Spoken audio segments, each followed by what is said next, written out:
বিশাল loss হয়েছে এই government আসার পরে।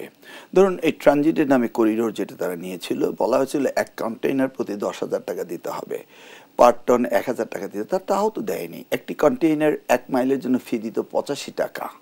এই যে আশুগঞ্জ, কলকাতা থেকে আশুগঞ্জ নৌপথে আসতো, নৌ ট্রানজিটে দিত না, আকাশ ট্রানজিটে দিত না, এখান থেকে রোডে যেত, তখন প্রতি কিলোমিটার জন্য দিয়ে 85 টাকা।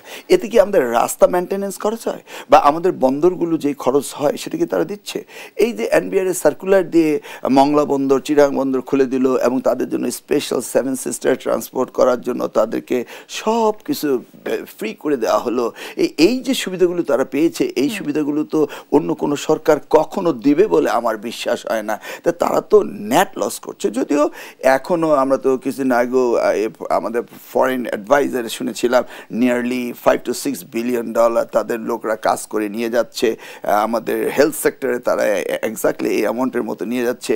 বা আমাদের ট্রেড ইমব্যালেন্স ধরা হয় নিয়ারলি 10 বিলিয়ন আমরা ইম্পোর্ট করি, 1 বিলিয়ন শুধু এক্সপোর্ট করি। বা যারা যেইভাবে ট্যারিফগুলো বাংলাদেশের কমোডিটির উপরে করেছে, সেই জন্য ভারতে এই আমাদের কমোডিটি, আমাদের এক্সপোর্ট আইটেমগুলো সেখানে মার্কেট পাচ্ছে না। আপনি এখনও কাজটি নেই যে তারা করছে না। এই আমাদের তিস্তা বলুন আর পদ্মা বলুন, ফারাক্কা দিয়ে বন্ধ করে ফেলেছে, আমাদের দেশকে শুকিয়ে ফেলছে, ডিসেলানাইজেশন হচ্ছে। সব মিলিয়ে এমনভাবে তারা 15 বছর পেয়ে বসেছিল যে তারা বাজারের চেয়ে বেশি দামে তাদের কাছ থেকে বিদ্যুৎ কিনতে হবে, কয়লার টাকা অ্যাডভান্স দিতে হবে। আপনি বলতে চান কি বলবেন যে তারা আমাদের কাছে করেনি?